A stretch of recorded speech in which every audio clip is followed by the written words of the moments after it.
진리를 가져오지 마세요. 대양이 아니라 물을 원해요. 천국이 아니라 빛을 원해요. 이슬처럼 작은 것을 가져오세요.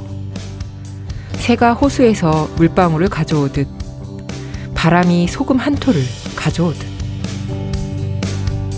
올라브 하우게의 시 진리를 가져오지 마세요. 전문을 읽어드렸습니다. 더 작고 낮고 조용한 것들을 생각해보는 가을입니다. 안녕하세요. 여기는 문학라디오 문장의 소리입니다. 안녕하세요. 저는 DJ 시인 이영주입니다. 문장의 소리, 새 책을 낸 작가를 모시고 작품을 둘러싼 다양한 이야기를 들어보는 시간. 지금 만나요로 시작합니다. 오늘 손님으로는 조혜은 시인님 모셨습니다. 어서 오세요. 반갑습니다. 안녕하세요. 조혜은입니다. 새 책으로 오랜만에 독자 여러분들께 인사드려요. 반갑습니다. 네, 반갑습니다. 조혜은 시인님 간단하게 소개해드릴게요. 조혜은 시인님은 2008년 현대시에 89페이지 외에 2편의 시를 발표하며 작품 활동을 시작했고 시집 구두코, 신부수첩, 그리고 오늘 함께 이야기 나눌 시집 눈 내리는 체육관을 출간하셨습니다. 네, 시인님 근황 먼저 여쭐까 하는데요. 요즘 어떻게 지내고 계신가요? 보통 낮 시간에는 두 아이의 엄마로 육아를 하면서 지내고 있고요. 네. 가족들이 모두 잠든 밤에는 창작 활동을 하거나 아니면 제가 하고 싶은 일을 하는데 네. 집중할 수 있는 시간이 길지 않아서 네. 거의 두 아이를 양육하면서 보내고 있습니다. 네. 네. 굉장히 힘드실 것 같은데 시인님께서는 혹시 저희 문장의 소리 종종 청취하신 적이 있으신지? 최근에 그 소방관으로 근무하시는 문경수 시인 나오신 방송 들었는데 네. 되게 부지런하고 대단하시더라고요. 네. 그 방송이 기억에 남고요. 네. 그리고 저 몇 번 들었었는데 네네. 이영주 시인이라는 걸 알고도 들었는데 네. 제가 알고 있는 영주 언니가 맞나? 이럴 정도로 너무 노련하게 DJ처럼 말씀하셔가지고 한참 들은 다음에야 영주 언니 목소리구나 이렇게 알았던 것 같아요. 네. 네. 제가 아무래도 평소 얘기하는 거하고 또 마이크가 들어간 거랑 좀 다르다고 말씀하시는 분들이 많더라고요. 네.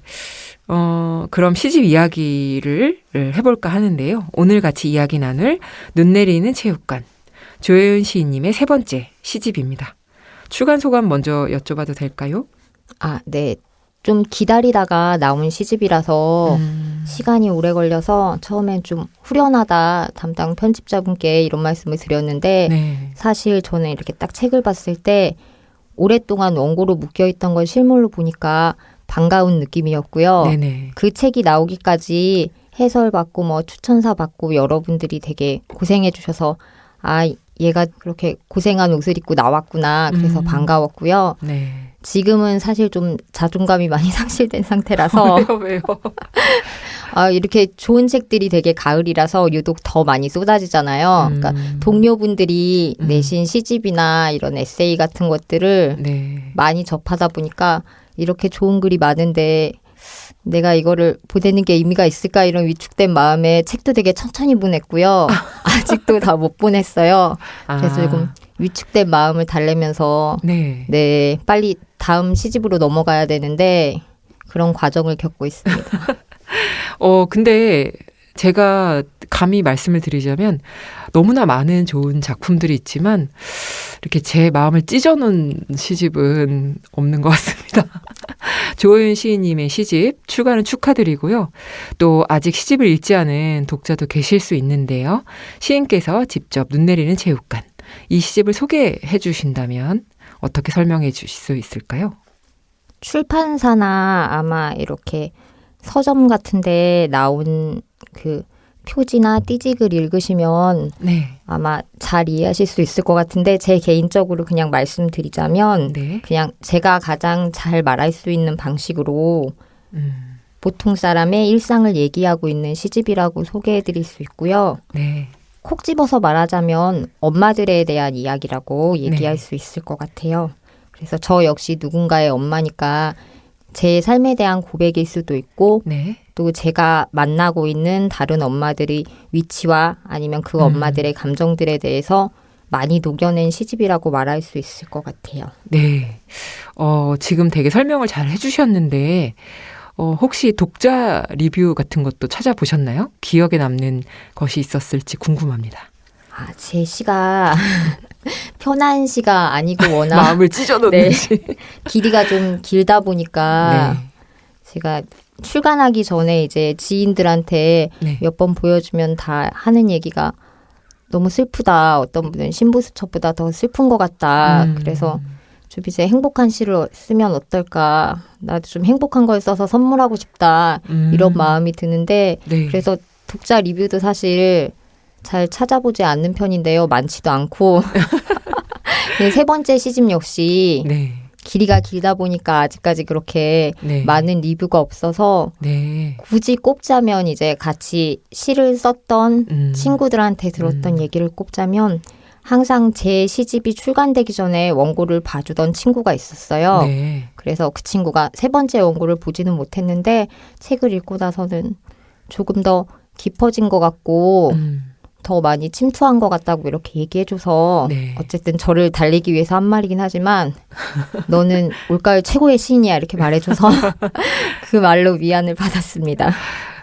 네. 저도 되게 할 말이 많지만 조금씩 풀어놓도록 하겠습니다. 시집의 제목에 대해서 안 여쭤볼 수가 없는데요. 같은 제목의 연작시가 수록되어 있습니다. 눈 내리는 체육관. 저는 처음에 제목을 보고서 체육관 안에 눈이 내린다는 건지 체육관 바깥인지는 모르겠지만 매우 다층적인 그런 이미지와 감정을 환기하는 제목이다. 이런 생각이 들었습니다. 매우 근사한 제목인데 어떻게 결정하게 되셨을까요? 사실은 후보에도 없던 제목이었는데요. 보통은 제가 첫 시집이랑 두 번째 시집 제목을 지인들과 상의해서 짓거나 제가 가지고 가는 편이었는데 이번에는 편집부에 상의를 했는데 그래서 처음 받았던 제목이 나를 데리러 가는 중이었다였어요.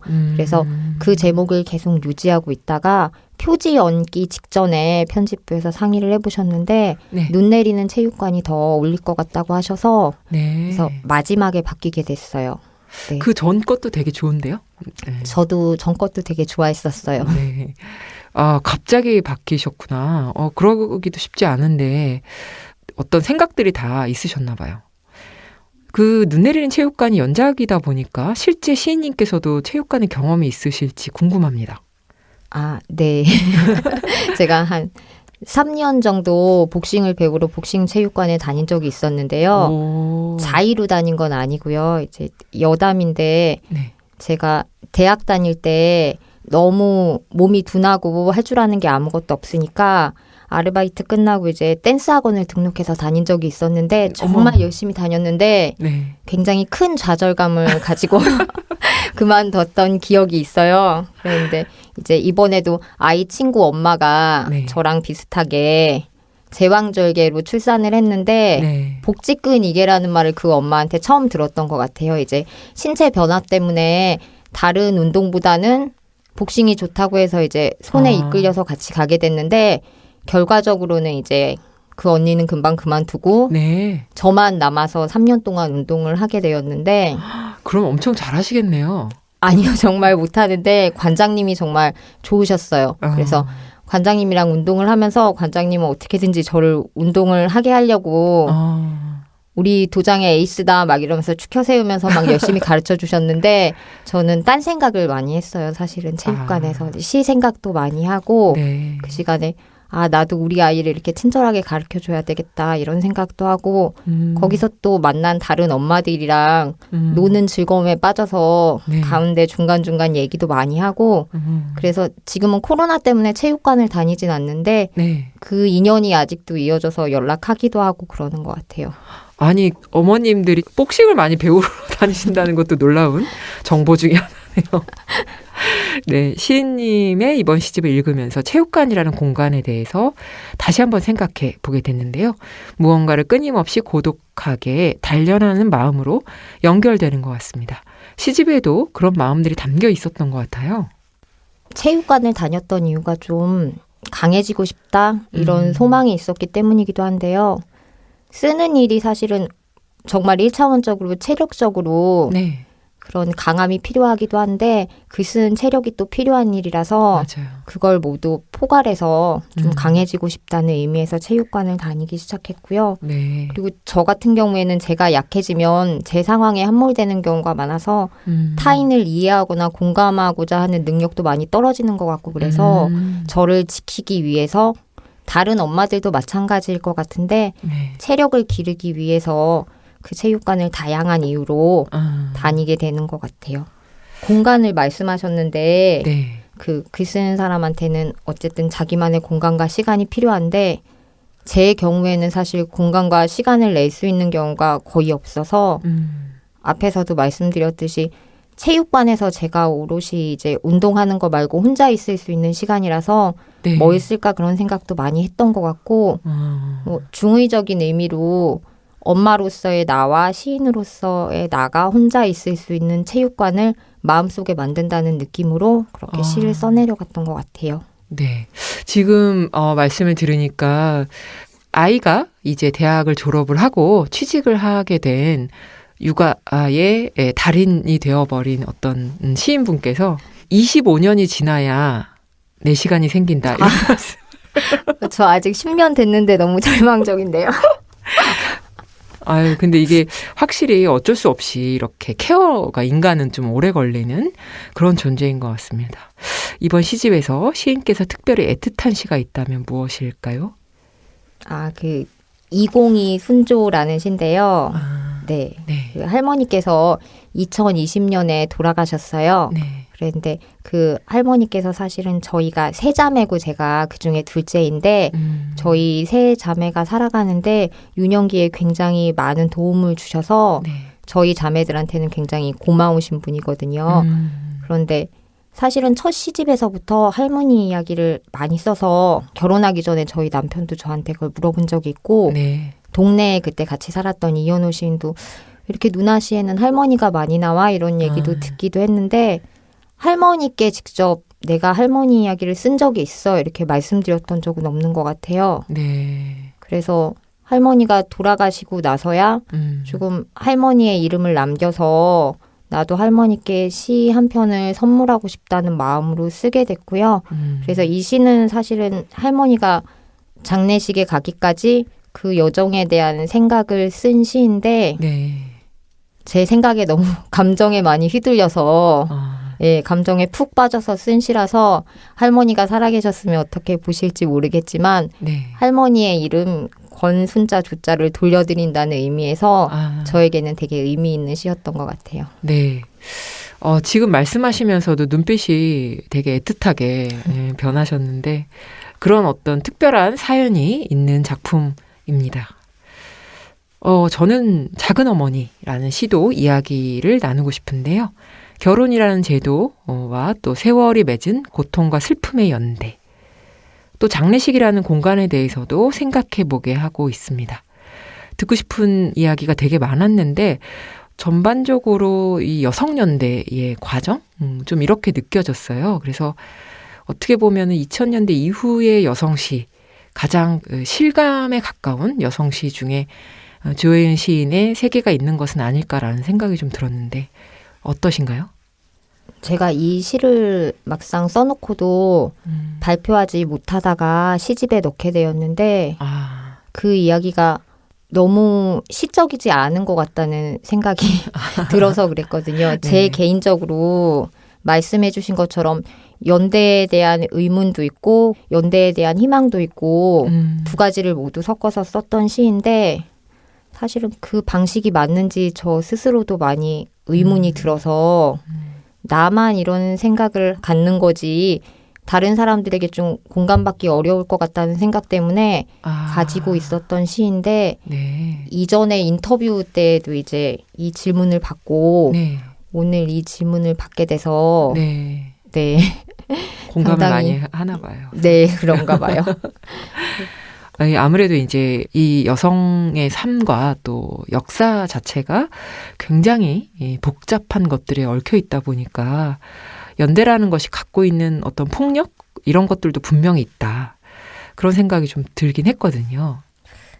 그 앞에 질문 중에서 결혼이라는 제도에 대해서 말씀드리자면 요새 비혼도 많이 나오고 다양한 가족관계에 대한 이야기가 많이 나오다 보니까 네. 사회적으로 이런 게 이슈가 많이 되고 있는 것 같긴 한데 저도 사실 결혼 제도에 대한 의문이 좀 있긴 했어요. 네. 결혼을 통해서 그 제도 속에서 잘 적응해서 사는 사람이 있는가 하면 네. 저와 같은 경우에도 마찬가지고 사랑했던 두 사람이 만났는데 이 사람이 싫어서라기보다는 결혼 제도 속에서의 폭력을 굉장히 많이 경험했거든요. 네. 그래서 그게 가부장제 때문이라고 결론을 내리기에는 또 복잡한 순간이 많아서 네. 제도 이면에 넘어서 있는 사람들을 보면 어떨까 하는 생각에서 작은 어머니에서 출발한 시를 쓰게 됐는데요. 네네. 그래서 그 장례식 얘기해 주셨잖아요. 네네. 그래서 장례식 얘기를 하자면 사실은 이 시의 출발점은 그 장례식에서 느낀 연대감이었던 것 같아요. 사실은 그 속에 있는 저희 할머니와 엄마에겐 작은 어머니지만 저에겐 작은 할머니였던 그 두 여성은 사실은 남편을 통해서 만나기 전까지는 서로 알지 못하는 사이였는데 그 형님이라는 칭호나 동서라는 칭호도 남성 가족이나 남편과의 관계를 통해서 얻게 된 건데 네. 오히려 본래 가족보다 더 끈끈하게 그 죽음을 슬퍼하고 애통해하고 애도하는데 그게 가짜라는 생각이 들지 않았거든요. 정말 가슴에서 우러나와서 네. 무언가 두 분이 통하는 게 많고 그 세월 속에서 연대하는 게 많았기 때문에 네. 저렇게 우는 게 아닐까. 그래서 그 연대가 되게 끈끈하게 느껴지면서 한편으로는 모르는 두 사람을 저렇게까지 엮어내는 제도가 얼마나 좀 소름 끼치는가. 맞습니다. 이런 양면성을 동시에 생각하게 된 것 같아요. 네. 그러니까 지금 말씀하신 게 상당히 그 예민한 부분이기도 한 것 같아요. 이런 얘기를 저는 들었는데 이제 예를 들어서 결혼 제도를 통해서 만난 상대방의 가족과 하나가 되기 위해서는 공통적인 고통을 겪어야 된다. 뭐 이런 이야기. 그래서 인간의 참 그 연대라는 게 쉽지 않다. 뭐 그런 생각이 좀 들었습니다. 해설을 맡은 김상혁 시인도 이런 이야기를 했습니다. 제가 조금 읽어볼 텐데요. 눈 내리는 체육관의 개성은 사랑 이데올로기 중심의 가족 서사에 속해 있는 기혼 여성이 사랑의 신화를 전면적으로 거부함으로써 발휘된다. 끝내 가정에 머무르면서 가정이 마땅히 전시해야 할 부부의 애정, 부모의 자애라는 말끔한 정체성을 훼손하기. 네, 가정이라는 형식에 귀속된 아내이자 엄마로서 그 정체성을 거부한다라는 것인데요. 아내나 엄마에게 부여되는 역할이나 고정된 역할을 거부한다는 이야기도 되는 것 같습니다. 사실은 제가 생각했던 것과 해설이 주는 방향이 네. 조금 다르기는 한데 네네. 그 해설을 읽으면서 김상혁 선생님이 써주시는 해설이 사실 제가 쓴 시보다 더 멋지다 이런 생각을 했던 것 같아요. 되게 그럴듯하다 이런 생각을 했는데 저는 그냥 단순하게 보편적으로 이렇게 당연하게 생각하는 엄마의 역할이나 보이는 아내의 모습이 현실과 다르게 굉장히 미화되어 있고 네. 고정되어 있다고 생각해서 그런 것들을 언제나 거부해야 되겠다는 생각이 들었고 네. 엄마나 아내의 다양성을 이런 것들이 훼손한다는 생각을 했던 것 같아요. 그래서 어떤 이상을 현실과 같이 제시함으로써 엄마나 아내의 위치에 있는 여성들을 좀 옴짝달싹 못하게 하는 느낌이랄까요? 네. 그래서 그런 생각이 들었고 그 갑갑함을 벗어내고 조금 더 현실에 가까운 그런 사람다운 모습으로 그냥 그려내고 싶었던 것 같아요. 뭐 결과적으로 보면 이제 정체성을 거부하는 건데 네. 사실은 애초에는 그런 목적이 있었던 건 아니고 네. 그냥 내가 본 엄마의 모습, 아내의 모습, 아름다움과 추앙과 모든 것이 동시에 섞여 있는 그 모습을 사실 그대로 그려내고 싶다. 이런 데서 출발을 했고요. 네. 그리고 어떻게 보면 되게 거창하게 거부할 것도 없는 게 요즘 엄마들의 이야기를 들어보거나 요새 이제 여성들의 이야기를 들어보면 네. 사실은 우리가 고정관념 속에서 알고 있는 그 모습과는 상당히 다른 방식으로 움직이고 있거든요. 그렇죠. 네. 네. 그래서 저도 사실은 그 일종의 어떤 그 정체성이라고 부여된 것은 사실은 기득권자들의 부여 방식이거든요. 그래서 그런 이야기들도 가능할 수 있지만 뭔가 더 현실적인 부분에 실감을 보여준 것 같다라는 생각을 좀 들었습니다. 조금 더 구체적으로 여쭤볼까 하는데요. 이번 시집을 엮으면서 가장 염두에 두었던 지점이 있다면 무엇이었을까요? 아주 단순한 답변일 것 같기도 한데요. 그냥 있는 그대로 보여지기를 원했던 것 같아요. 이데올로기나 뭐 이런 것들을 아무것도 더 씌우지 않고 그냥 있는 그대로의 모습 그대로 보여줬으면 좋겠다. 그래서 일상의 이야기를 보여주기를 원해서 사실은 제가 많이 고민했던 부분도 이거 너무 시적이지 않다, 문학적이지 않다 이렇게 느꼈던 것도 일상에서 가져온 것들을 많이 쓰기도 했고요. 일상에 있는 모습을 그대로 엮어서 눈에 보는 듯이 보여주고 싶다. 나와 같은 것들을 느끼고 한번 생각하게 해주고 싶다. 이런 생각으로 썼던 것 같고요. 그 엄마라는 사람도 그냥 사람이고 아이라는 사람도 그냥 아이일 뿐인데 항상 엄마라는 이름 앞에는 모든 걸 갈아넣고 희생하는 엄마가 있고 아이들 앞에는 항상 귀엽고 부모를 사랑하고 그런 아이가 있어서 항상 맞아요. 그런 건 아니다. 그 이면에 있는 어떤 미움과 우리가 겪고 있는 양육의 어려움 이런 것들을 보여주는 이야기가 의외로 없는 것 같더라고요. 그래서 그런 이야기들을 좀 하고 싶은 욕망에서 출발했던 것 같아요. 저도 사실은 되게 공감이 많이 되는 부분인데 진실의 모습이 조금 아플 때도 있으니까요. 그런 부분들을 시에서 잘 보여주신 것 같다라는 생각이 좀 들었습니다. 감사합니다. 시인으로서 또 독자가 이 시집에서 꼭 발견해 주었으면 하는 것이 있다면 무엇이 있을까요? 있는 그대로 오해하지 않고 받아들여 주었으면 좋겠다고 생각했어요. 계속 같은 말이기는 한데 오해하려고 하면 얼마든지 그 미와 추 그것에 대해서 극단적으로 오해할 수 있는 부분이 있어서 사실은 가장 염려했던 부분도 그것 전체를 보지 않고 한 가지의 공격성이나 아니면 어떤 엄마의 파괴성 이런 것에만 집중해서 충격요법 이런 것처럼 그런 것만 느끼게 되는 것도 사실은 좀 우려했고요. 그래서 그냥 일상의 모습 속에서 모두 있는 모습이니까 그런 것들을 특별한 학대나 아니면 엄마의 정신적인 희생이 있는 사랑 이렇게 끌어올리지 않고 현실 그대로 보아줬으면 좋겠다 그런 생각을 했어요. 사실은 어떤 프레임 같은 것들이 시를 조금 곡해하게 만드는 그런 부분이 있기 때문에 시인님께서 말씀해 주신 것 같습니다. 시인님들을 모실 때마다 여쭙는 것인데요.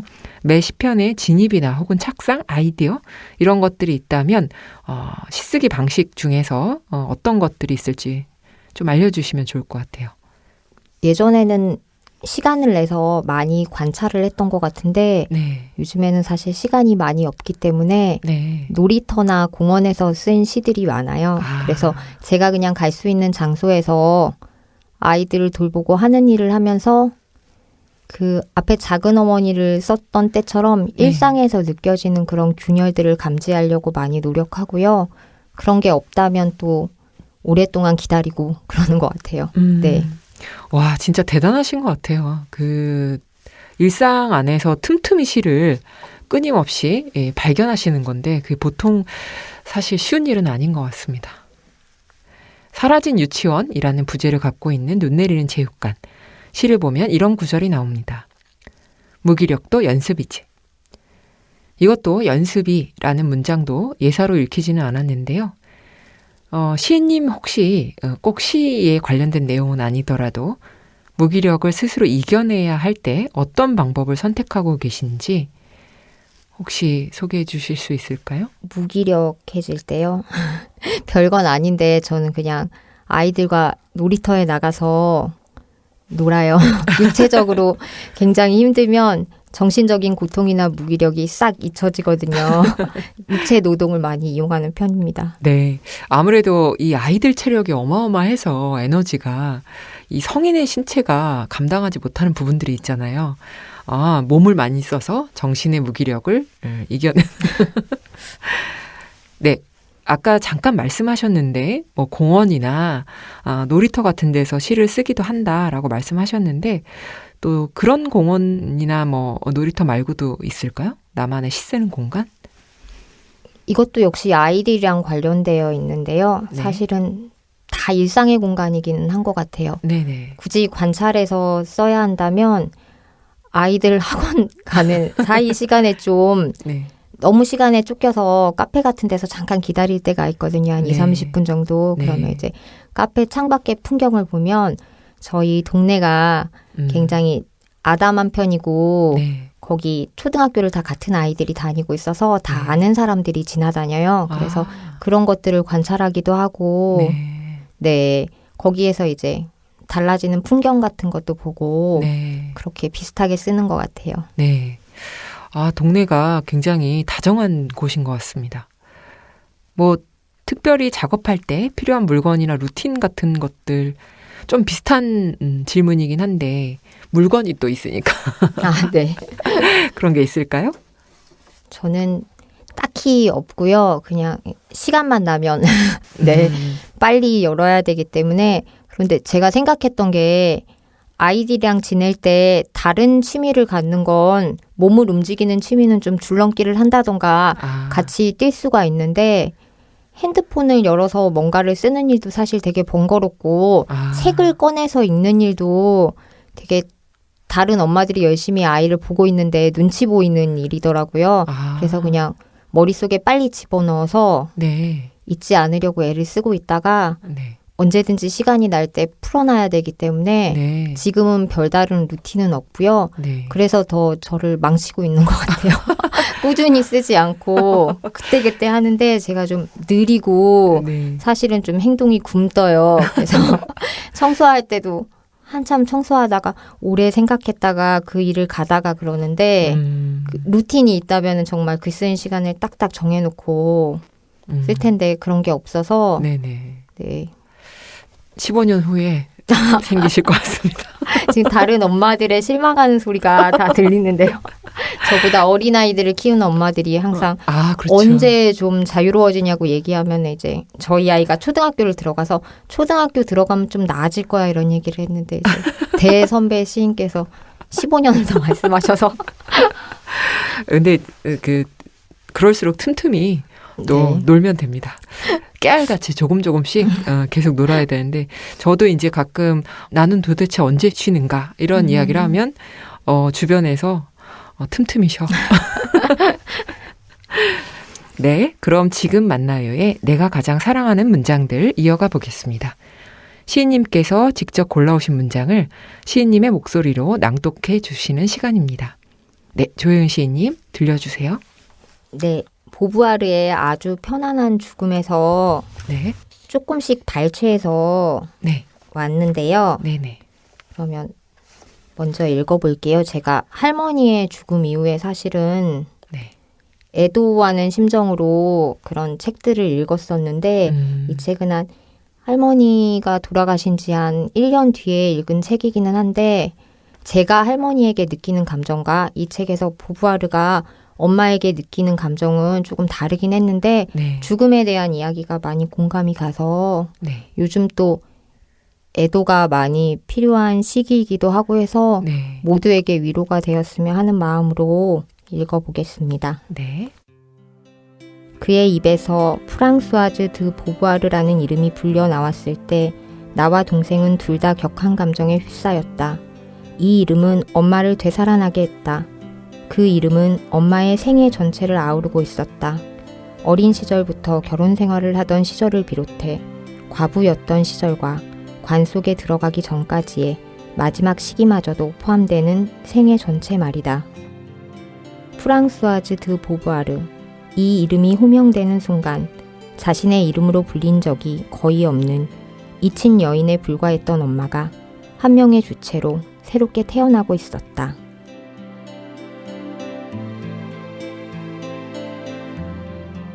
자연스러운 죽음은 없다. 인간에게 닥친 일 가운데 그 무엇도 자연스러운 것은 없다. 지금 이 순간 인간으로 존재하고 있다는 것, 이는 그 자체로 세상의 문제를 제기하는 것이다. 모든 인간은 죽는다. 하지만 각자에게 자신의 죽음은 하나의 사고다. 심지어 자신이 죽으리라는 걸 알고 이를 사실로 받아들인다 할지라도 인간에게 죽음은 하나의 부당한 폭력에 해당한다. 아까 조금 말씀해 주셨는데 이 문장을 선택한 이유를 조금 더 보충해 주신다면 있을까요? 네, 제가 할머니의 이름을 가지고 그 시를 썼을 때에도 그 할머니의 이름을 가지고 시를 쓴 게 먼저였지만 보부아르의 문장을 읽고 나서 비슷한 감정을 많이 느꼈어요. 이름이 호명되는 순간에 이제 우리 할머니가 아니라 네. 권순조라는 이름으로 이 생을 살았던 한 여인에 대한 생각이 많이 났고요. 네. 그 202 순조라는 게 사실은 할머니의 유품으로 받았던 그 검은 비닐봉지 속에 들어있던 거였는데 네. 할머니가 202호에 계셨었나 봐요. 그래서 202호에 순조 할머니라고 이렇게 적어놓은 것 같은데 할머니 받은 그 유품이 너무 낡아 있었어요. 정말 하얀 무명 팬티인데 요새 속옷을 꿰매 입는 사람은 없잖아요. 그렇죠. 할머니 서랍장을 열면 새 속옷이 가득한데 할머니는 그걸 기워서 입으셨던 거예요. 그래서 그 할머니의 마지막 입은 옷과 그리고 마지막에 갑자기 곡기를 끊으셔서 이제 어쩔 수 없이 아빠가 혼자 돌보실 수 없어서 요양병원에 가게 되셨는데 그때가 마침 2020년이라서 대구에서 좀 코로나가 크게 일어났을 때였고 그리고 3단계가 처음으로 코로나 격리 3단계가 처음으로 발효된 때라서 저희 언니가 교사였는데 네. 학교에서 이제 대구를 가는 걸 허락해주지도 않을 때였고 그래서 언니는 장례식장에 어쨌든 손녀니까 왔는데 다른 조문객들 언니가 알고 있는 선생님들도 오실 수가 없었고 네. 저도 너무 먼 곳이어서 연락을 거의 드리지 않았고 네. 아빠도 그렇게 친구분이 많지 않으셨고 친척들조차도 오지 않으셨어요. 그래서 네. 너무너무 조용한 죽음이어서 네. 그 죽음을 항상 생각나게 하는 것 같아요. 그래서 마지막 구절에 어떻게 생각해도 정말 이런 죽음은 인간에게 폭력일 수밖에 없다. 그 말이 제 마음속에 좀 많이 와닿아서 네. 그러면서 또 저한테 위로를 많이 준 문장이라서 네. 네, 함께 나누고 싶었습니다. 네. 조연 시인님 울지 마세요. 네, 안 울어요. 네. 등단하신 지 14년에서 15년 차가 되셨는데 시인님께 영향을 준 작가가 있을 것 같아요. 혹시 공개해 주실 수 있나요? 많이 말씀드려가지고 김행수 선생님이 지겨워하실 수도 있는데요. 네. 김행수 시인이신가 봐요. 네. 제가 특수교육학과로 진학하기 이전에 학교에서 네. 글을 종종 쓰곤 했는데 저희가 뭐 문창을 전문으로 하는 학교는 아니고 일반 네네. 인문계 고등학교에서 네. 꿈만 가지고 있다가 소설을 조금 쓰고 싶어 하는 상태로 특수교육학과에 들어와서 공부를 하고 있었는데 제가 휴학을 굉장히 많이 하면서 학교를 다녔는데 네. 그 무렵에 선생님이 저희 학교에 그 인문학부의 교수님으로 오신 거예요. 그래서 제 친구가 대필을 해줬던 시각장애인 오빠가 한 분 있었는데 네, 그 선배가 저한테 네가 글을 쓰는 걸 좋아하니까 우리 학교에 그냥 창작 수업이 있는데 한번 들어봐. 그래서 아무 생각 없이 갔는데 네. 정말 운명처럼 김행수 선생님을 만나서 네. 네, 저는 소설을 쓰고 싶어 했는데 선생님께서 이제 시를 보시더니 시 한번 써보지 않을래? 그냥 이렇게 던진 말이었는데 네. 제 말에 운명처럼 그게 꽂혀가지고 그때부터 너무 졸업하기 2년 전까지 너무 열심히 쓰고 선생님 너무 좋아하니까 그 시를 어떻게든지 써서 선생님 교수실에 들이밀고 싶은 거예요. 가서 선생님이랑 한 번 더 얘기하고 싶고 그래서 어떻게 보면 선생님에 대한 애정과 사모의 마음으로 네. 등단하기까지 지치지 않았던 것 같아요. 네. 네. 김행숙 시인은 많이 들으셨겠지만 저는 처음 들어서 너무나 애틋한 사연입니다. 네. 이제 방송이 나갈 쯤이면 11월로 접어드는 시점이 될 것 같은데요. 연말을 맞아서 작가분들께 여쭙고 있습니다. 혹시 연말에 선물하기 좋은 시집? 자신에게 선물할 수도 있고 다른 분들에게 선물할 만한 시집 떠오르는 게 있으실까요? 네, 저는 나온 지는 조금 됐는데요. 장승리 선생님의 무표정이라는 시집을 네. 추천해드리고 싶어요. 제가 개인적으로도 너무 좋아하는 시집이기도 하고요. 네. 겨울 하면 왠지 저는 겨울의 표정이 무표정과 같다는 생각을 했거든요. 그래서 어떤 계절에도 잘 읽힐 수 있는 시집이지만 겨울에 특별히 추천을 하라면 무표정이라는 시집을 추천하고 싶습니다. 네. 장승리 시인의 무표정 한번 일독을 권합니다.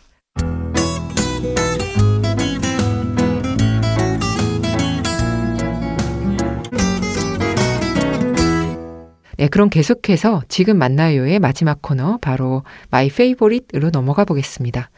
작가들이 최근 꽂힌 음악, 감동받은 영화부터 새로 발견한 맛집까지 요즘 푹 빠져있는 것에 대해 독자분들과 함께 이야기 나눠보는 코너 속 코너입니다. 조혜은 시인님께서 요즘 빠져있는 것이 무엇일까요?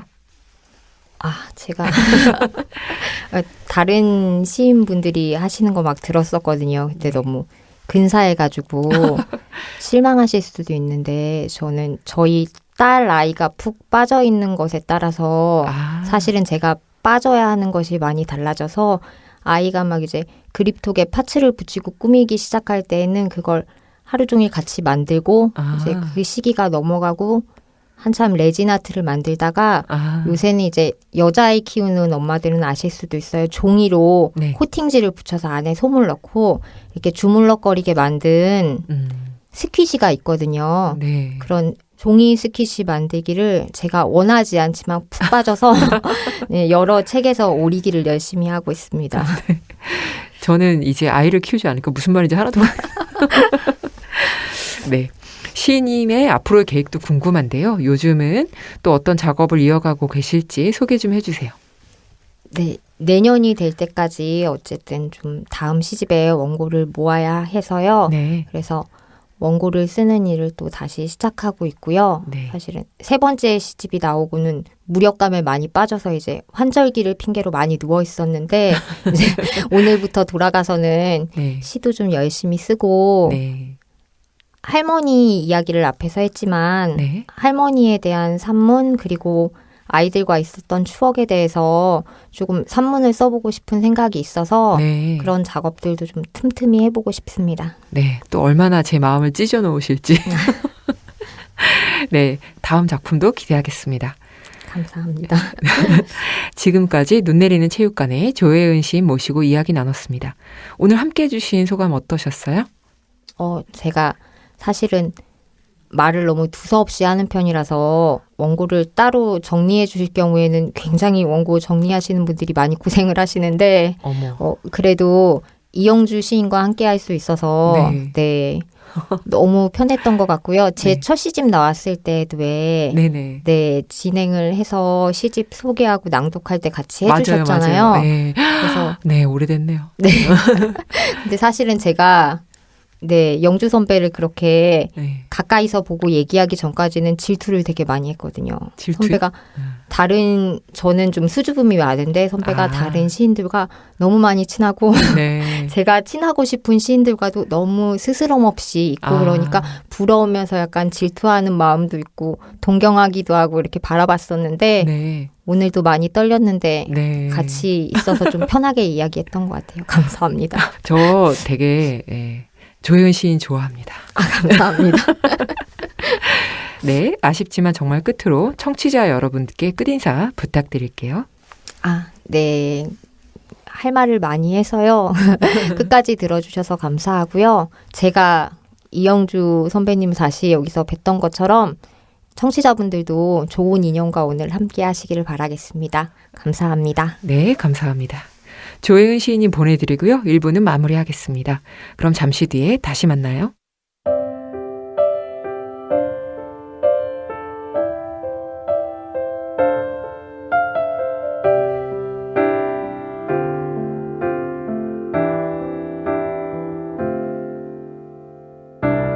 우리 나란히 누워 은하수를 바라보면서 그댄 말이 없네요. 무슨 생각하고 있는지 돌아오지 않을 나를 추억하나요?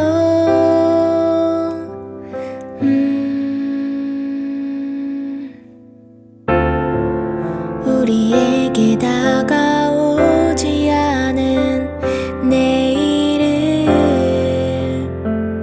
두려워하나요?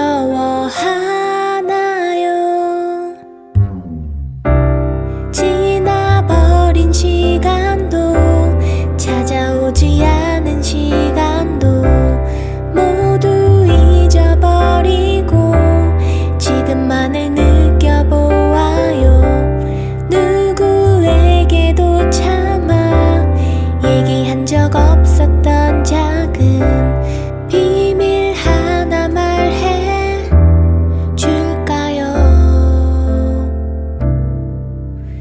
문장의 소리.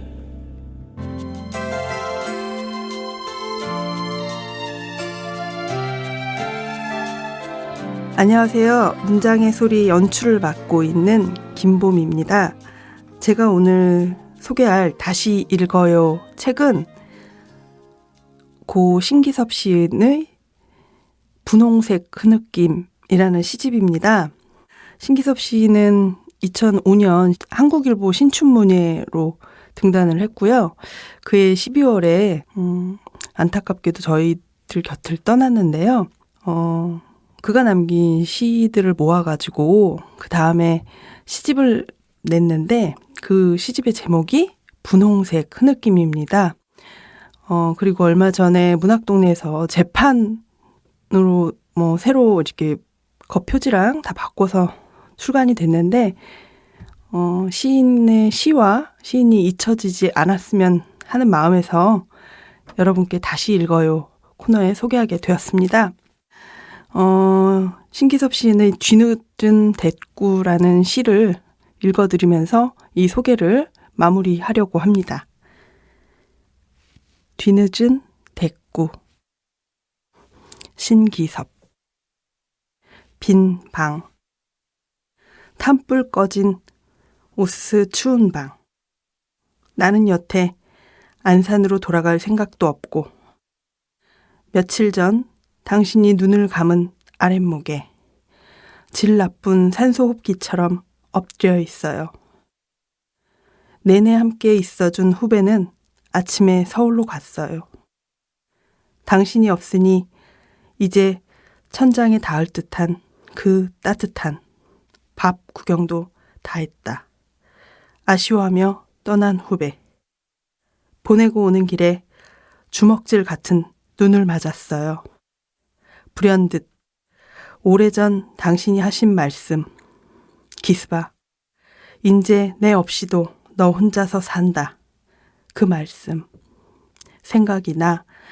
그때는 내가 할 수 없었던.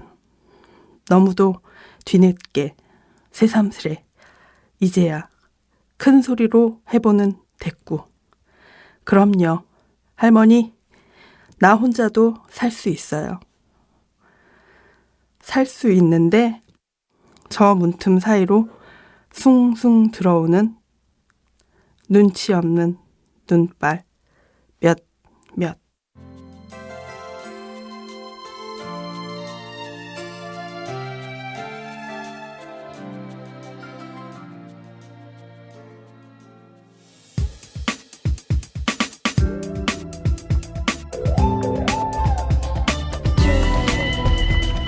문장의 소리 2부 엔잡러의 수다입니다.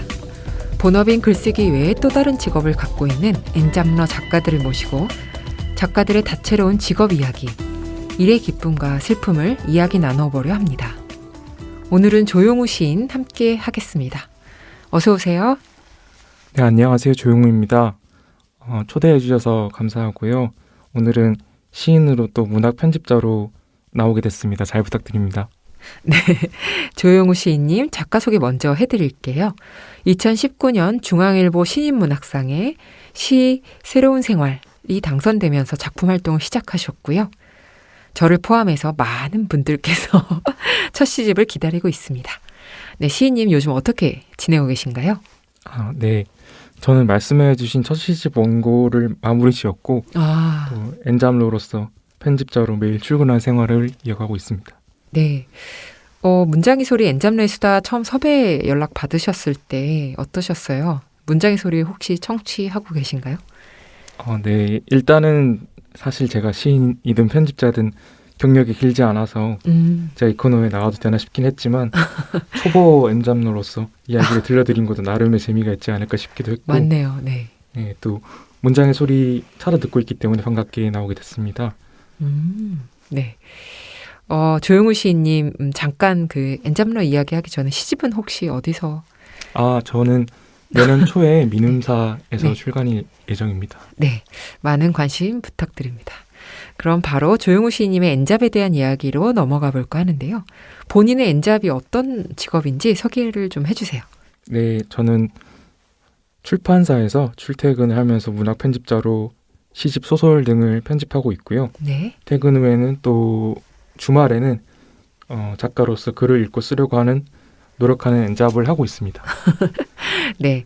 그러면은 시집 소설책이라고 하니까 문학 편집 팀이라고 봐도 될까요? 네네. 문학 편집을 주로 하고 있습니다. 네. 크게 보면 책을 만드는 일은 다 같은 일이긴 한데 또 그 책의 성격에 따라서 좀 다를 것 같긴 합니다. 한국 문학을 편집하고 계시는데 그 일을 좀 소개해 주시면 좋을 것 같아요. 제가 편집자로 일한 지는 얼마 되지 않아서 대략 1년 반 정도 되는데요. 네. 회사마다 편집자마다 또 다르겠지만 저는 대부분 시집을 편집해 왔어요. 네. 그리고 소설도 편집을 하고 에세이도 편집을 하기도 하지만 저는 최근에는 위혜빈 시인님의 시집 밤새도록 이마를 쓰다듬는 꿈속에서 라는 책과 네. 정찬 작가님의 발 없는 새 등을 함께 만들었습니다. 네.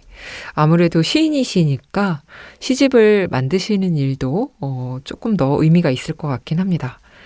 사실은 그 문학을 하면서 문학 출판사에서 편집자, 에디터를 꿈꾸는 친구들 굉장히 많은데 시인님은 어떻게 출판 편집자를 직업으로 선택하게 되셨는지 특별한 어떤 계기가 있으셨을까요?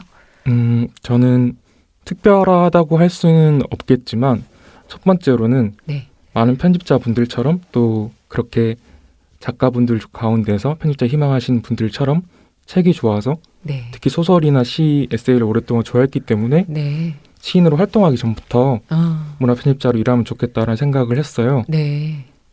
무엇보다 제가 가치 있다고 생각하는 물건을 만드는 일을 하고 싶었고 네.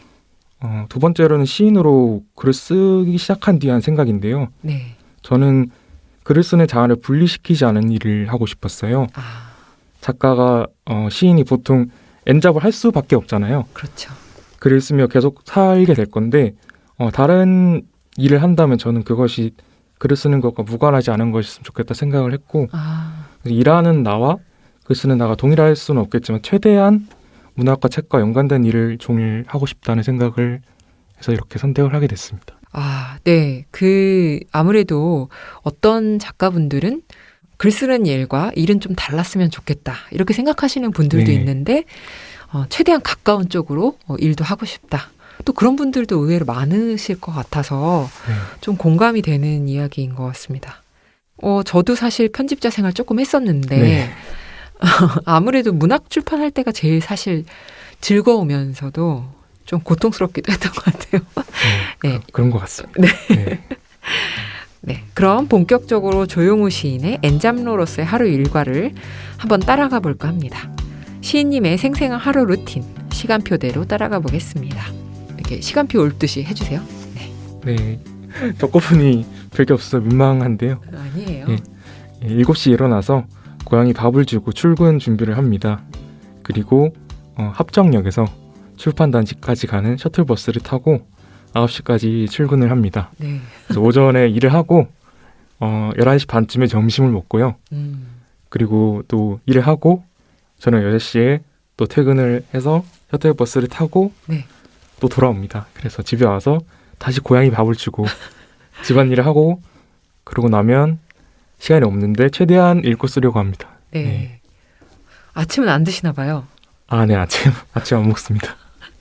네, 왜냐면 고양이 밥만 주신다고 하셔서. 네, 고양이 밥은 챙겨주고 네. 네, 저는 이제 잠을 더 자는 것을 선택하고 이제 그렇게 출발을 합니다. 네.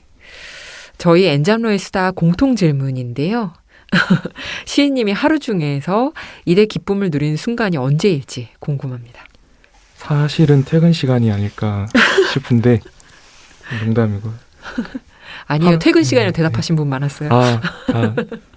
다들 진심을 말씀하셨군요. 네. 하루 중이라고 해서 조금 어렵긴 한데 네. 솔직하게는 일의 기쁨을 하루하루 느끼지는 못해서요. 맞아요. 네. 그래도 생각해보자면 책을 만드는 일을 하지만 책 자체보다는 네. 사람들 사이에서 기쁨을 찾는 것 같아요. 동료분들과 점심시간에 간간히 수다를 떨 때나 아니면 일을 하면서 만나는 작가님들과 일 얘기부터 네. 아니면 안부까지 여러 이야기를 나눌 때 좀 가장 즐겁고 힘을 얻는 것 같아요. 네. 원래 책을 좋아하고 또 많이 읽지만 책 만드는 일이 직업이 되면 또 책에 대해서 여러 가지 다양한 시선이 생길 것 같은데요. 혼란스럽거나 어려운 점도 있었을 것 같아요. 네, 제가 아직 경험이 적은 편집자이다 보니 더 그런 어려운 마음을 자주 느끼는 게 아닌가 싶은데요. 책을 좋아해서 직업을 가지게 됐지만 네. 직업이다 보니 좋아하는 책만 접하거나 만들 수 있는 것은 아니더라고요. 그렇죠. 그리고 그 좋다라는 감각이 네. 무엇이 좋은가? 좋다는 게 뭔가? 계속해서 생각을 다시 하게 되더라고요. 예전에는 그냥 좋으면 좋은 거고 아니면 아닌 거였다면 그게 누구한테 좋은 거고 나 혼자 좋아서 괜찮은 건가? 이런 가치 판단을 하게 되고요. 그래서 이런 고민들의 결론을 내기는 어렵지만 이런 호호에 대해서 네. 편집자로서 책임감을 가져야겠다 생각은 하게 되더라고요. 네. 확실히 좀 다양한 측면의 사유를 불러일으키는 부분이 있는 것 같습니다. 유난히 업무가 힘들었던 하루가 있을 것도 같은데 시인님만의 해소법 같은 게 있을까요? 제가 알기로 아까 말씀하신 그 고양이 이름이 설탕이라고 하는데 설탕이와의 시간 자체가 또 좀 피로를 달래줄 것도 같은데 사실 해소법을 또 생각을 해봤는데 네. 제가 특별히 없는 것 같고 말씀해 주신 대로 같이 살고 있는 고양이 밥 챙겨주고 네. 고양이 누워있으면 저도 누워서 고양이 쳐다보는 시간을 보내는데 그게 피곤해서 제가 그냥 누워있는 것 같기도 한데 그런 시간이 좀 가끔씩 감사하다 느끼고 네. 스트레스가 해소되는 것 같습니다. 네. 다른 것들도 좀 개발하시면 또 좋을 것 같기도 합니다. 네, 저도 그렇게 되길 바라고 있습니다. 네. 어떤 작가분들 막 그 운동 되게 많이 하시더라고요. 아, 네. 저도 운동을 하려고 하는데 네. 잘 안 되네요. 맞아요. 잘 안 됩니다. 네, 설탕이와의 만남도 조금 특별하다고 들었는데 어떻게 만나게 되신 건가요? 아, 네. 고양이 이야기를 하면 너무 길게 말씀을 드릴 것 같아서 걱정인데요. 네. 그 같이 누워 있다고 아까 말씀드렸는데 네. 사실 친하지 않습니다. 사람을 싫어하고 저를 싫어하는 고양이이기 때문에 거리를 두고 누워 있어요. 네. 이게 아픈 곳이 많고 그래서 좀 사람을 많이 무서워하는 고양이인데요. 이 설탕이 만나게 된 게 네. 연희문학창작촌이라고 네. 서울문화재단에서 운영하는 레지던스 마당에 살던 길고양이였는데요. 제가 작년에 거기서 반년 정도 생활을 했어요. 네. 그러면서 이 고양이를 알게 됐는데 네. 원래는 사람을 피하던 아이인데 네. 겨울에 보니까 사람을 피하지 못할 정도로 아파서 끙끙대고 있더라고요. 어머. 그래서 구조를 하게 됐고 네. 구조할 때는 일단은 치료해주자는 생각으로 병원에 데려갔는데 네. 이제 검사를 해보니까 소화기관에도 장애가 있고 네. 또 왼쪽 안구도 없고 아픈 곳이 많아서 약도 꾸준히 먹어야 되고 보살핌이 필요한 상태라서 네네. 지금 이제 같이 산 지 1년 정도 됐습니다. 와, 진짜 대단하시네요. 사실은 그게 어떻게 보면 인연인데, 네. 또 아프는 아이를 또 케어하려고 하는 그 마음도 먹기가 쉽지 않은데, 진짜 대단하신 것 같습니다. 설탕이가 좀 건강해지면 좋겠네요. 네, 감사합니다. 다시 엔잡러 이야기로 돌아와 보자면요. 저희가 작가님들 작업 아이템 이런 이야기도 하거든요. 그래서 시인님의 업무에 도움이 되는 아이템에는 어떤 것들이 있을지 일할 때 꼭 필요한 물건 같은 게 있으실까요? 아, 네. 저는 일할 때 지워지는 볼펜을 꼭 사용합니다. 그거 뭔지 알아요. 저도 하나 있는데. 이게 일반 볼펜보다 비싼데요. 맞아요. 제가 이걸 근데 색깔별로 사서 사용하고 있고요. 제가 실수가 작기도 하고 또 교정지 다룰 때는 좀 조심스러워서 네. 꼭 이렇게 지워지는 걸로 교정 교육을 하고 네. 작가님들과 의견 주고받을 때 사용하고 있습니다. 네. 편집자로서 기억에 남는 책도 매우 궁금합니다. 많은 사랑을 받은 책도 사실 기억에 남을 수도 있지만 대중의 사랑과 무관하게도 편집자에게만 특별한 책도 있을 것 같아요. 고민이 좀 되는데 네. 오늘은 김유림 시인의 별세계라는 시집을 소개해드리고 싶어요. 네네. 올해 출간된 시집인데요. 네. 많은 독자분들이 좋아하시기도 하고 네. 저도 김유림 시인님도 다 이제 만들면서 좋아하게 된 시집이에요. 우선은 농담 반 진담 반 시집을 만들 때 저도 김일은 시인님도 굉장히 힘들어했던 기억이 있어서 매우 그래요? 특별하게 기억에 남고요. 네. 또 제가 좋아하고 존경하는 황인숙 시인님, 박선미 작가님께서 각각 추천사 발문을 써주셔서 네. 시인님과 함께 정말 기뻐했던 기억이 있습니다. 네. 그리고 또 표지는 일본의 유명한 화가이신 요리유키님이 맡아주셔서 네. 그런 인연이 신기하기도 하고 뿌듯하기도 했고요. 그리고 이 시집에 알 수 없는 문장들이 되게 많은데 네. 그게 제가 일할 때나 생활에서 뜬금없이 어떤 노래의 후렴구처럼 떠오를 때가 있더라고요. 근데 그게 편집자로 일하는 데 있어서 여러모로 의미가 있고 큰 힘이 되는 것 같아서 소개해드리고 싶습니다. 네. 대단하신데요. 그 계속 뇌리에 남아있다라는 거는 굉장히 인상적이라는 얘기인데 네. 김유린 시인님도 저희 문장의 소리에 별세계로 한번 나오셨는데 그렇죠. 네. 네. 또 예비 편집자들이 이 방송을 듣고 계실 수도 있을 것 같아요. 또 편집자에게 가장 중요한 소양이 무엇일까? 이런 것들을 좀 소개해 주시면 좋을 것 같고 경험했더니 또 이런 게 중요한 것 같다. 뭐 이런 것들도 있으실 것 같은데요. 정말 초보 편집자라서 그런 소양이 무엇이 저도 궁금한데요. 그래도 모르니까 더 용감하게 멋대로 이야기를 해보자면 네네. 저는 일하면서 뭐 사람을 대할 때나 아니면 책을 대할 때 그렇게 어려운 순간에 혼란스러울 때 그래도 무엇이 좋은 책인지 네. 문학이 왜 좋은지 잊지 말자고 조금씩 다짐을 해요. 독자들 그리고 다른 편집자 동료들 선배들 의견도 중요하지만 네. 내가 왜 어떤 작품을 좋아하고 싫어하는지 또 책을 출판하고 공유하는 일이 왜 필요한지 네. 스스로의 이유를 생각하고 납득하고자 노력을 해요. 그렇게 해야만 일을 계속할 수 있고 네. 고민이 되고 혼란스럽더라도 계속 해나갈 수 있는 힘이 생기는 것 같거든요. 네. 그래서 그게 지금으로서는 제가 갖추고자 하는 소양인 것 같습니다. 네, 되게 중요한 말씀 해주셨는데 저는 제가 편집자로 일할 때 제일 힘들었던 게 교정결 보는 거였는데 편집자 기본 소양인데 저도 사실 그게 제일 어려운데 좀 멋있게 말해보려고 다른 얘기를 했습니다. 네, 그래서 사실은 편집자를 하다 보면 특히나 시인이 창작 활동도 해야 되고 편집자니까 수많은 또 원고를 봐야 하고 또 평소에 읽고 싶은 책도 있잖아요. 그럴 때 결국은 독서를 엄청 많이 하게 되는데 효율적인 또 독서 방법이라도 있을까요? 네, 이것도 많은 책을 읽어야 되는데 이것도 소양이 부족한 면인 것 같아요. 좀 그래서 고민인데요, 저도. 그래서 나름 개발한 방법이 네. 예전에는 저는 한 책을 들으면 이것을 완독할 때까지 다른 책을 읽지 않는다 이런 맞아, 그런 주의가 있었는데 네. 지금은 더 많은 책을 읽기 위해서 네. 좀 나름대로 생각한 것이 완독을 목표로 하지 않고 여러 책을 시작하는 거예요. 예. 사놓은 책들이 많잖아요. 네. 항상 보면. 그래서 언제 다 읽지 생각하면 무엇도 시작할 엄두가 잘 안 나더라고요. 그래서 일단 펼쳐서 시작을 하고 또 한 책만 읽지 않고 이 책 저 책 번갈아 가면서 읽어요. 네.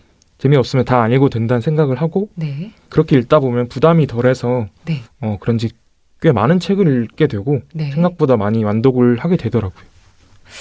지금 저도 공감이 많이 되는 그 독서 방법인데 이제 저도 이 읽는데도 체력이 필요한데 약간 그게 떨어지면서 집중력이 네. 여러 책을 좀 동시에 읽는 이런 걸 저도 하고 있습니다. 네. 책을 만들기도 하지만 책을 사랑하는 독자로서 읽는 마음에 대해서 또 우리가 이야기 나눠볼 수 있을 것 같은데 시인님이 생각할 때 독서를 해서 좋은 것이 있다면 무엇일까요? 저는 독서가 자기 자신만의 시간을 주는 동시에 네. 그 각자의 시간을 연결하는 힘이 있어서 참 좋다고 생각을 해요. 네. 책을 읽으면 내가 이렇게 생각하는구나 이렇게 느끼는구나 하면서 온전히 자신만의 시간을 가지게 되는 동시에 네. 그 책을 쓴 작가 그리고 그 책을 읽는 다른 독자들의 그런 시간도 연결된다는 점에서 독서는 사람들이 연결하는 힘이 있다고 생각해서 좋다고 생각합니다. 네. 확실히 혼자 있으면서 함께 연결되어 있는 마음이다. 이런 표현이 너무 네. 좋습니다.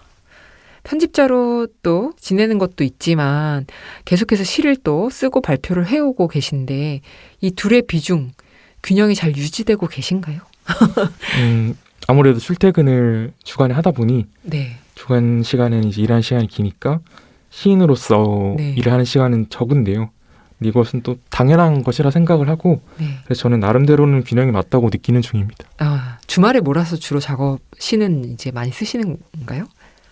그렇기도 하고 네. 평일에 시간이 날 때 틈틈이 읽고 틈틈이. 쓰려고 노력을 합니다. 네.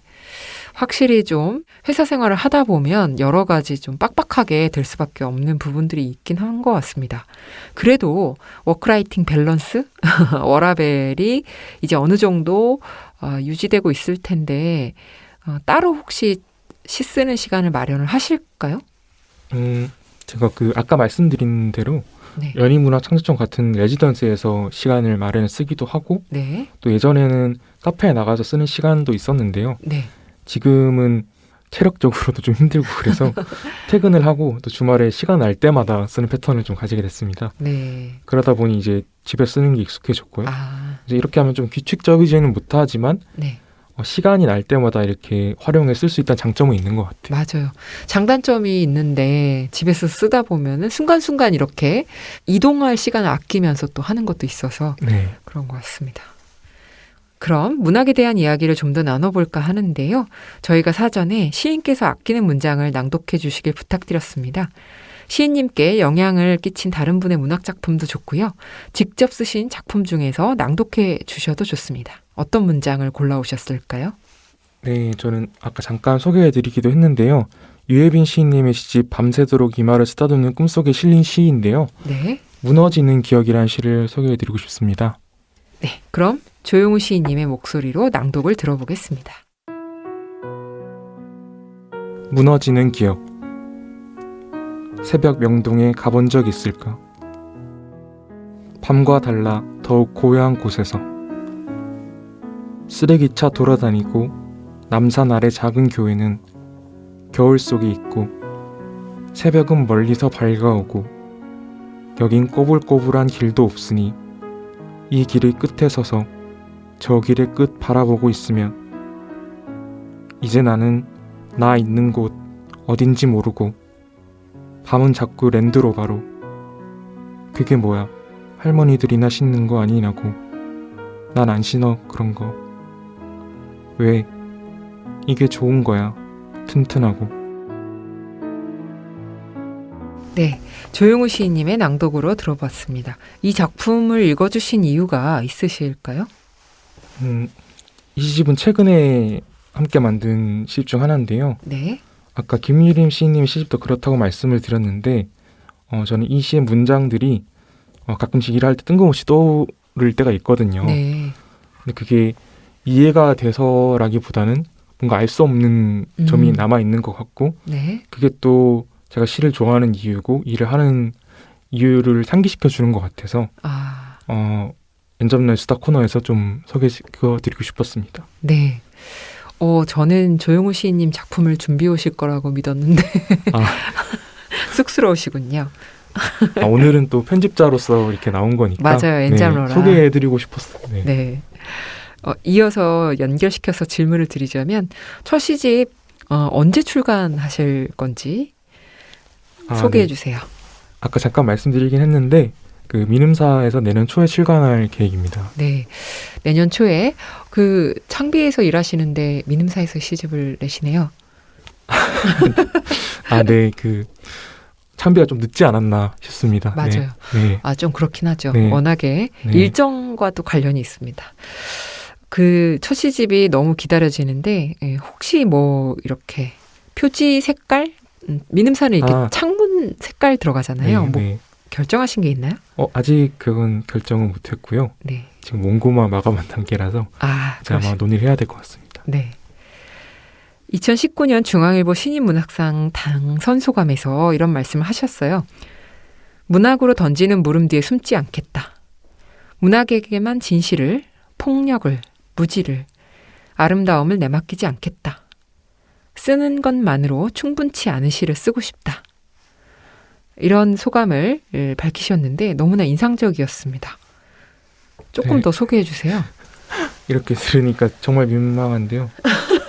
아마 이때는 뭔가 긴장을 하고 네. 뭔가 강력한 한마디를 넣어야 된다 생각을 했나 봐요. 좀 부끄럽게 하지만 근데 그 당시에도 그렇고 지금도 하고 있는 고민이기는 해요. 네. 그래서 좀 거창하게 적지 않았나 싶습니다. 원래 신인들의 팩이라고 하는 것은 매우 소중하기 때문에 저는 되게 감동적으로 읽혔습니다. 네, 감사합니다. 네. 요즘 가장 염두하고 계시는 창작의 과제 이런 게 있을까요? 저 고민을 사실 계속 하고 있는 것 같은데요. 편집자로 일하면서 더욱더 생각해내는 변도 있고요. 네. 문학을 통해서 과연 많은 사람들과 아름다움을 공유할 수 있을지, 네. 또 혹은 오히려 아름다움이나 어떤 진실을 문학이 그것을 포장하는 매개가 될 수도 있는 위험이 있다고 생각도 들고, 네. 근데 그러면 그것을 피하고 어떻게 좋은 작품을 써야 하는지, 읽어야 하는지가 여전히 가장 주된 고민인 것 같습니다. 네. 확실히 문학이라고 하는 것, 그리고 문학이 매개하고 있는 세계라고 하는 것에 대한 깊은 고민을 하고 계신 것 같습니다. 시인님 요즘 인상 깊게 읽은 작품도 있으실 것 같은데 조금 소개해 주시면 어떨까 싶어요. 네. 최근에 읽은 시집 중에 소개해드리고 싶은데 네. 다른 출판사 시집입니다. 조혜주 시인님의 가벼운 선물이라는 시집인데요. 네. 이 시집을 읽으시면 혼자 혹은 두 사람이 조용히 산책을 하면서 네. 가벼운 문답을 주고받는 그런 평안한 시간 같은 것을 네. 각자가 얻으실 수 있는 시집이라고 소개해드리고 싶습니다. 네. 저도 읽어봤는데 매우 적절한 소개 글인 네. 것 같습니다. 좋죠. 네. 네. 방송이 나갈 때쯤이면 아마도 올해 한 달 정도가 남는 기간일 것 같아요. 올해 꼭 이루고 싶은 계획이나 바람 같은 게 있으실까요? 아까 말씀 나누기도 했는데 네. 운동을 계속 못하고 있는데 엔잡러 일과에 꼭 작게나마 규칙적인 운동 일정을 넣고 싶은 네. 작은 결심이었습니다. 제가 볼 때도 시도 체력이 전혀 없으면 안 되기 때문에 네, 그런 것 같더라고요. 운동을 저도 진짜 너무 꾸준히 못해서 결국 초강수를 썼는데 돈을 많이 드립니다. 그러면 가시나요? 오게 합니다. 그래서 일주일에 한 번이라도 제가 지금 저는 이제 나이가 들면서 여러 군데가 조금 고장이 났는데 재활 차원에서 필라테스를 하고 있거든요. 그러시군요. 네, 그렇게 되기 전에 조금 더 초강수를 두시면서 하시면 네, 고려해 보겠습니다. 네, 엔잡러로 모셨지만 또 여쭤보지 않을 수가 없는데 시인으로서의 꿈이나 또 시인으로서 크고 작은 계획들이 있다면 소개해 주세요. 네, 일단 첫 시집 순조롭게 출간하는 것이 계획이고요. 네. 거창하지만 시인으로서의 꿈은 독자들이 제 글을 읽고 각자 자신의 글을 쓰도록 만드는 시인이 되고 싶어요. 제가 다른 작가들의 책을 읽고 그랬듯이 독자들이 읽고 자기 자신만의 언어, 그것이 시든 산문이든 혹은 다른 무엇이든 각자의 새로운 언어를 시작하도록 하는 작품을 쓰는 것이 꿈입니다. 네. 너무 좋은 말씀이신 것 같아요. 그런 생각 저는 안 해봤던 것 같은데 너무 인상적으로 남았습니다. 감사합니다. 네. 정말 끝으로 엔잡러 공통 질문 하나가 남았습니다. 나에게 나의 엔잡이란 땡땡이다. 정의해 주신다면요? 네. 나의 엔잡이란 균형이다 라고 말씀드릴 수 있을 것 같습니다. 네. 균형. 네. 매우 중요한 지점이죠. 우리가 살면서 사실은 균형 잡기가 어려운데 엔잡을 통해 균형을 제시하셔서 너무 공감이 됩니다. 오늘 문장의 소리 엔잡러의 수다 코너에 참여해 주셨는데요. 어떠셨나요? 못다한 이야기가 있으면 마지막으로 다 하고 가셔도 좋습니다. 네. 제가 초보 편집자라 이런 얘기를 해도 되나 싶고 해서 긴장을 많이 하고 왔는데요. 이영주 시인님께서 잘 이끌어 주시고 재밌는 얘기를 해주셔서 편하게 이야기 나눌 수 있었던 것 같습니다. 다음에 또 불러주시면 그땐 더 잘 이야기해 보겠습니다. 감사합니다. 네. 다음에 어필하셨습니다. 네, 감사합니다. 문장의 소리 이제 마칠 시간인데요. 함께해 주신 조용우 시인님 감사합니다. 문장의 소리는 청취자 여러분과 늘 함께합니다. 3분 책 광고는 누구나 책을 홍보하고 알릴 수 있는 코너입니다. 신간을 낸 작가, 편집자, 그리고 독자분들의 많은 참여 바랍니다. 다시 읽어요는 시간이 흘러도 여전히 울림을 주는 책들을 다시 소개하는 코너입니다. 함께 나누고 싶은 책이 있다면 문장의 소리 게시판에 사연을 남겨주세요. 다양한 선물이 기다리고 있습니다. 문학광장 인스타그램과 페이스북 페이지에 이번 방송과 관련된 퀴즈가 업로드됩니다. 정답을 맞춰주시는 분들께도 문장의 소리와 함께하는 협찬사의 다양한 상품 보내드립니다. 퀴즈 정답자와 함께 문장의 소리 게시판, 유튜브, 네이버 오디오 클립, 팟빵, 팟캐스트에 댓글을 남겨주시는 청취자분들께도 다양한 상품 보내드립니다. 나의 첫 번째 약국 위드팜에서 프로바이오틱스를, W부티 컴퍼니에서 리다이치 헤어 트리트먼트 에센스를, 대학로 우리술 공간 두두에서 전통주를, BHC에서 치킨 상품권을, 자연의 벗 바이오버스에서 친환경 생활용품을 드립니다. 많이 참여해주세요. 지금까지 연출 김봉, 구성작가 권혜영, 최지은, 저는 DJ 이영주였습니다. 우리 그럼 수요일에 또 만나요. 우리만의 문장의 소리로.